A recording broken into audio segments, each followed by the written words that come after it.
அம்மாவிற்கு ஒரு கண்ணில் பூ என்ற கவிதை நூல் வெளியீடு நடைபெற காத்திருக்கிறது.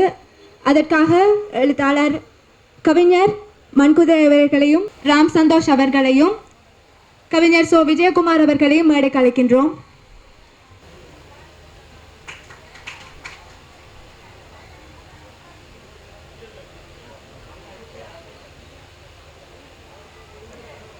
அம்மாவிற்கு ஒரு கண்ணில் பூ நூலை வெளியிடுவதற்காக கவிஞர் வெயில் அவர்களை மேடைக்கு அழைக்கின்றோம்.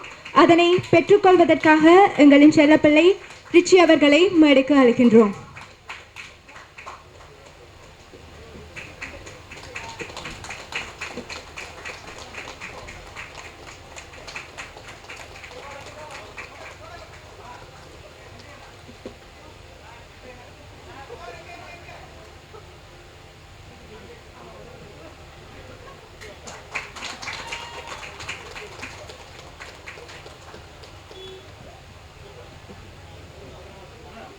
நூல் குறித்த அறிமுக உரையை ஆற்றுவதற்காக கவிஞர் மண்குதிரை அவர்களை அழைக்கின்றோம்.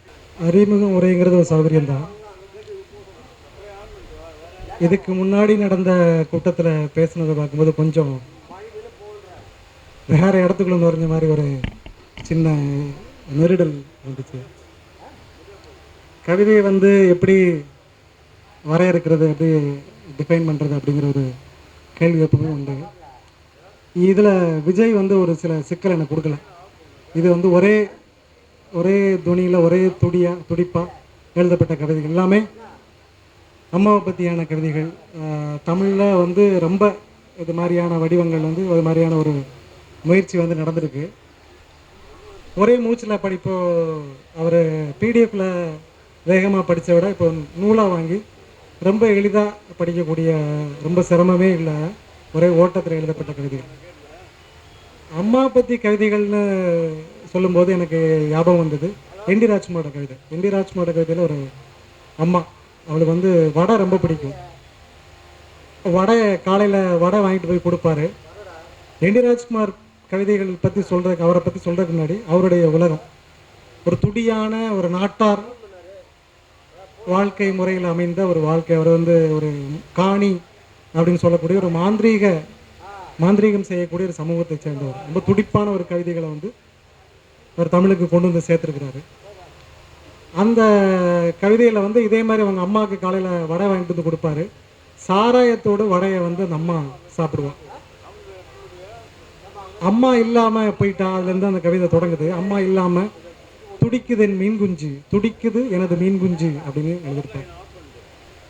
அந்த கவிதை ரொம்ப எப்படியா போயிட்டு இருக்கிற இடத்துல முடிகிற இடத்துல சொல்லியிருப்பார், இவர் ஒரு கூலி தொழிலாளி, இவர் வேலைக்கே போக மாட்டார். அம்மா இல்லைனால வேலைக்கு போக வேண்டியிருக்கு. அம்மா இல்லாதனால வேலைக்கு போக வேண்டியிருக்கு. கட்டாயத்தில் தன்னோட வேலைக்கு போக இஷ்டம் இல்லாத உடலை இழுத்துக்கிட்டு வேலைக்கு போகிறாரு. ஒரு 100 ரூபா வச்சுருக்கிறாரு.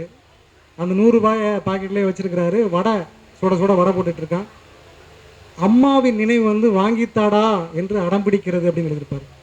ஆனால் அந்த 100 ரூபாயை மாற்ற மனசு இல்லாமல் வந்திருப்பார். அந்த அம்மாவின் நினைவு வாங்கித்தாடா அப்படிங்கிற அந்த இடத்துல அது கவித்துவம் பெறுது.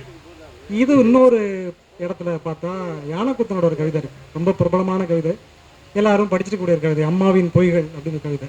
ரெண்டுக்குமான இடைவெளி இருக்கு இல்லையா? என்டி ராஜ்குமார் மாதிரியான ஒரு பயங்கரமான ஒரு 90களுக்கு பிறகு தமிழில் நடந்த ஒரு புரட்சியினே சொல்லலாம். அந்த மாதிரியான ஒரு வைப்ரண்ட்டாக ஒரு கம்யூனிட்டியில் அவர் ஒரு கவிதையை கொடுக்குறார். அவர் என்டி ராஜ்குமாரோட எல்லா கவிதைகளுமே சொற்களில் நான் மாந்திரிகத்தை பில்லி சுனித்து ஏவி விட்டுருக்கேன் அப்படின்னு ஒரு கவிதையில் சொல்லுவார். இது ஒரு ரெண்டு. யானைக்குத்தன் மாதிரியான ஒரு அவருடைய பின்னணி சொல்லி தெரிய வேண்டியதில்லை. அதில் ஒரு அம்மாவை சொல்கிறார். அந்த அம்மாவின் பொய்களில் அம்மா நமக்கு நிறைய பொய் சொல்லுவாங்க. அந்த காலகட்டத்தில் நம்ம சின்ன வயசில் இருக்கும்போது அம்மா உதாரணமாக தப்பு செஞ்சால் கண்ணை குத்தும் அப்படின்னு சொல்கிறது ஒரு பொய். இது மாதிரியான அம்மாவின் பொய்கள், அம்மா பொய்யா சொல்லிட்டு இருக்க அம்மா ஒரு நாள் பொய்யை நிறுத்திடுவான். அப்போ ஏன் எனக்கு பொய் வேணும், அதாவது தாய்ப்பாலை போல அவரோட பொய்கள் தேவை அப்படின்னு சொல்கிறாரு. அவள் திடீர்னு அம்மா பொய்யை நிறுத்திடுறா. அவருக்கு அம்மாவோட பொய்கள் தேவைப்படுது. வயது வந்தவருக்கான பொய்யை அரசாங்கம் சொல்லும் என்று நிறுத்தி விட்டாயா அப்படின்னு சொல்கிறார். ரெண்டு கவிதைக்குமான இடைவெளி இருக்கிற ரெண்டு விதமான சமூக பின்னணியில் ரெண்டுமே ஓரளவில் முக்கியத்துவம் உள்ள கவிதைகள். இப்போ விஜயோட அந்த கவிதைகள் பார்க்கும்போது இதில் உள்ள கவிதைகள் எல்லாத்துலேயுமே ஒரு, இப்போ என்டி ராஜ்குமாரோட கவிதையில் வந்து ஒரு பயங்கரமான ஒரு பெயின் இருக்குது. அதை அவரோட மொழியில் சொல்கிறாரு. யானகுத்தனோட கவிதைகள் படிக்கும்போது எனக்கு தனிப்பட்டமில்ல அதில் பெரிய பெயின் இல்லை, ஒரு வேதனை எனக்கு ஏற்படுத்தலை. ஆனால் அதில் அவர் ஒரு அரசியலை சொல்கிறாரு, அதில் ஒரு உணர்வு இருக்குது. அப்புறம் அந்த கவிதை வந்து அவருடைய அம்மா அவருடைய தன்னனுபவத்திலேருந்து அதை நம்மளுடைய அனுபவத்துக்கு அவர் கடத்திடுறாரு. அவரோட அம்மா வந்து என்னோட அம்மாவாக மாறா. நான் எனக்கு தன்னோட கவிதைகள் படிக்கும்போது என்னோட அம்மா சொன்ன எனக்கு பொய்யை நினச்சிக்கிட்டேன். அப்புறம் அதில் ஒரு அரசியலையும் அவர் சேர்க்குறாரு. வயது வந்தவருக்கான பொய்யை வந்து அரசாங்கம் சொல்லுமே நினைத்தாய் அப்படின்னு ஒரு கேள்வி அதில் வருது. இப்போ இதில் வந்து விஜய் வந்து ஒரே லோடடாக ஒரு மூச்சில் எழுதப்பட்ட கவிதைகள் கடந்து வந்திருக்கு. ரொம்ப உணர்வுபூர்வமாக அந்த கவிதை வந்து ஒரு எக்ஸ்பீரியன்ஸ்லேருந்து, ஒரு அனுபவத்துலேருந்து பிறந்திருக்கு. அப்படிங்கிற அடிப்படையில் அந்த கவிதை வந்து அதே வேதனையை வந்து எனக்கு கடத்த முற்படுது. அதில் என்னென்னா, அம்மா இதில் என்டி ராஜ்குமாரோட கவிதைகள் மாதிரியே இதில் வந்து காப்பித்தூள் வருது. நிறைய இடங்களில் காப்பித்தூள் வருது. ஒரு காப்பித்தூளோட வாசனை வந்து நினைவு, நம்ம ஒரு வாசனைக்கு இருக்கிற நினைவு இருக்கு இல்லையா, அம்மாவோட புடவைக்கு ஒரு பவுடருக்கு, அல்ல அந்த வீட்டுடைய ஏதோ ஒரு விஷயத்துக்கு வந்து ஒரு நினைவு இருக்குது. நம்ம எங்கேயாவது ஒரு இடத்துல ஏதோ ஒன்று சாப்பிடும்போது, அதாவது ஒரு நுகரும்போது ஒரு பெர்ஃப்யூம், அது வந்து நம்மளை வெகு காலத்துக்கு வேறு ஏதோ மனுஷனுக்கு அல்லது வேறு விளையாட்டு ஒரு பாட்டு, இளையராஜோட பாட்டு வந்து நம்ம வேறு ஒரு காலகட்டத்தை நம்மளை அழைத்து செல்லக்கூடிய ஒரு வாய்ப்பு இருக்குது. இசை, வாசனை எல்லாமே. இதில் விஜய் வந்து அந்த மாதிரி இந்த கவிதைகள் முழுக்க ஒரு அம்மாவோட நினைவை இருக்கிற அல்லது இல்லாமையில் இருக்கிற அம்மாவை நினைவை தூண்டுற மாதிரி இருக்கு. இல்லைன்னா அம்மா இந்த கவிதையோட படிக்கும்போது மொத்தமாக தெரிஞ்சுக்கிறேன், அம்மான்னு ஒரு அரூபமாக ஒருத்தி இருக்காளா.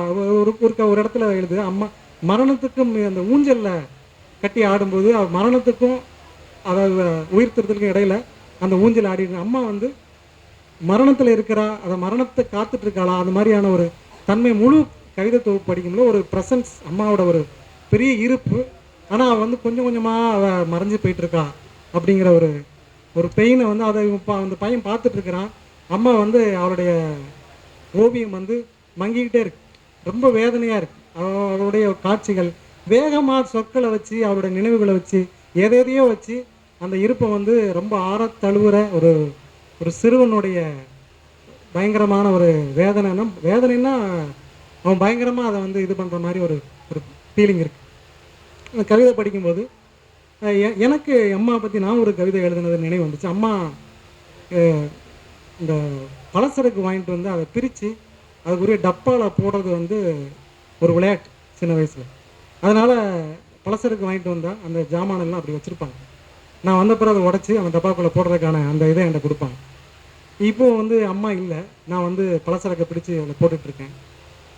ஒரு ஃப்ரேமில் ஒரு சட்டகத்தில் நடைபெற்ற ஓவியமாக அம்மா என் நினைவுக்கு வர அப்படின்ட்டு. அம்மா இல்லைன்னா அம்மா ப்ரெசன்ஸ் இல்லை, அம்மாவோட நினைவு இருக்குது. நாம் சிறு வயதில் பார்த்த அம்மா வந்து பெரியவனை பார்க்கவே முடியாது. அந்த அம்மா வந்து அந்த காலகட்டத்தோடு இறந்து போயிடுவான். இந்த ஒரு தன்மை வந்து எனக்கு அது நினைவு வந்துச்சு. அதனாலேயே எனக்கு கவிதைக்குள்ளே எளிமையாக போக முடிச்சு. இந்த கவிதையில் அந்த வடிவம் பார்த்தா, இப்போ இதில் வந்து பார்த்தீங்கன்னா இதில் இந்த மாதிரி இப்போ இந்த அம்மா இடத்துல நீங்கள் யாரெல்லாம் வச்சு பார்க்கலாம். அது மாதிரி சில கவிதைகள் எனக்கு தோணுது. அம்மா இடத்துல அக்கா வச்சு பார்க்கலாம், காதலிகளை வச்சு பார்க்கலாம், ஒரு தோழியை வச்சு பார்க்கலாம். அது மாதிரியான இப்போ நான் அம்மாங்கிற இடத்த எடுத்துகிட்டு இந்த கவிதைகளை வேறு யாரையாவது வச்சு பார்த்தேன். ஒரு பெண் இருக்கிறான், அவளுடைய ஒரு சிரமமான ப்ரெசன்ஸ் இருக்குது, அதில் வேறு யாரையும் கூட பொருத்தி பார்க்கலாம். ஆனால் இந்த வடிவம் இருக்கு இல்லையா, இது வந்து நீங்கள் படிக்கும்போது ஒரு எளிமையான வாசகன் வந்து இதுக்குள்ளே கவிதையை கண்டடையவே முடியாது. இது ஒரு ஃபார்ம், அவர் வந்து எழுதிக்கிட்டே இருக்கார்.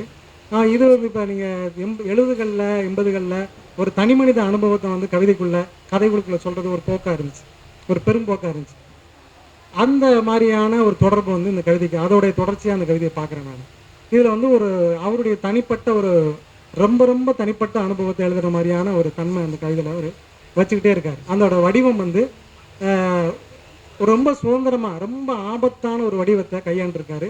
அதோடைய ஆபத்துக்குரிய எல்லா அம்சத்தோடமே அந்த கவிதையில் இருக்குது. சில கவிதைகள் பார்க்கும்போது இதில் வந்து வச்சிருக்கிற ஒரு உணர்ச்சி வந்து ரொம்ப கனெக்டடாக இருக்குது, ரொம்ப மேலோங்கி இருக்குது. அதே சமயத்தில் இது வந்து இன்னொரு பொது அனுபவமாக, அவருடைய அனுபவம் வந்து பொது அனுபவமாக மாறுதா அப்படிங்கிறது பெரிய கேள்வியாக இருக்குது. அது வந்து தன் அனுபவமாக அந்த கவிதை வந்து இருக்கிற மாதிரி எனக்கு தோணுது. அப்புறம் இது கவிதைங்கிற இவர் ஒரு வடிவத்தை எடுத்திருக்காரு.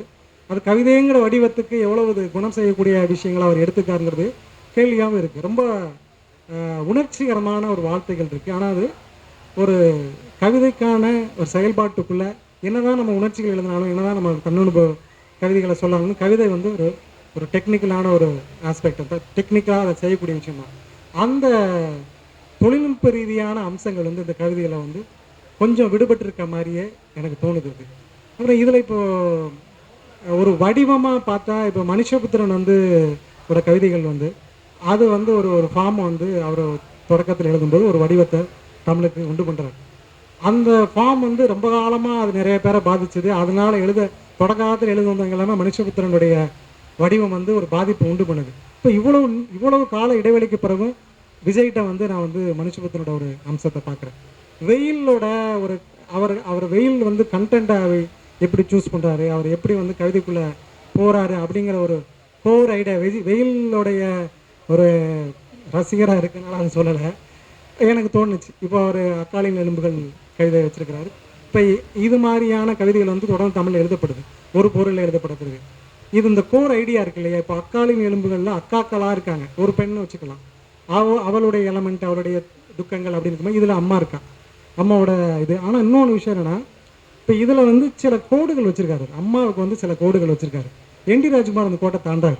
அம்மா வந்து சாராயம் குடிக்கிறா, அவள் வந்து ஒரு பயங்கரமான நம்ம ஒரு ரௌத்திரமான அம்மாவுக்கு சில இயல்புகள் இருக்கும், அவளுடைய சில பலவீனங்கள் இருக்கும், நமக்கு பிடிக்காது, அம்மா ஒரு இடத்துல நம்ம விருப்புறோம், இதில் இருக்குது. அம்மா வந்து கொல்ல தோணுது அப்படின்னு எழுதியிருக்காரு, ரொம்ப நல்ல கவிதையாக வந்திருக்கு. அந்த குற்ற உணர்வு அப்புறம் அம்மாவை கொல்றதுக்கு ரியலைஸ் பண்ணிட்டு அம்மாவை கொல்ல தோன்ற குற்ற உணர்வுகளை வந்து அவர் நோக்கி போகிறார். இந்த இடம் வந்து விஜய் வந்து திறந்து பார்க்க வேண்டிய இடமா நான் பார்க்குறேன். அதில் ஒரு கில்ட்டி ஃபீலிங்ஸ் இருக்குது, அதை வந்து அவர் இன்னும் கொஞ்சம் கிட்டக்க அவர் கொண்டு வரலாம். அப்புறம் அம்மாவை வந்து ஒரு ஃப்ரேமுக்குள்ளே இவரோட ஃப்ரேம் இல்லை, அம்மாவோட ஒரு ஒழுக்க மதிப்பீட்டுக்குள்ளே அடக்கிற மாதிரியான ஒரு எண்ணம் வந்து இந்த கவிதைகள் இருக்கிற மாதிரி எனக்கு தோணுச்சு. அவளை இன்னும் கொஞ்சம் வந்து அவளோட எல்லைகளுக்கு வெளியில் கூப்பிட்டு வரலாம், அவளை வந்து சுதந்திரமாக நடமாடலாம். அம்மாவோட எண்ணம் என்ன அப்படிங்கிறது இதில் இன்னும் கொஞ்சம் திருத்தமாக இருக்கலாம். அம்மா இல்லை, விஜயோட அம்மா, இந்த கவிஞரோட அம்மா வந்து இருக்கிறான், இவருடைய எண்ணத்தில் இருக்கிற அம்மா இல்லாமல் அம்மாவுக்கு ஒரு உலகம் இருக்குது, அதை இன்னும் திருத்தமாக வெளிப்படுத்தினாங்க. அப்புறம் வடிவ ரீதியாக வந்து அது இன்னும் கவிதைக்கு பக்கத்தில் போக வேண்டியிருக்கு அப்படின்னு நான் நினைக்கிறேன். நல்ல முயற்சி. ஒரு விதமான உணர்ச்சியை வந்து இதுக்கெல்லாம் அப்பாற்பட்டு இந்த கவிதை படிக்கும்போது எனக்கு ஒரு வேதனை வந்து நான் அடைகிறேன். அந்த உணர்ச்சியை தூண்டக்கூடிய ஒரு சொற்களை கோர்த்ததுக்காக விஜய்க்கு நன்றி, வாழ்த்துக்கள்.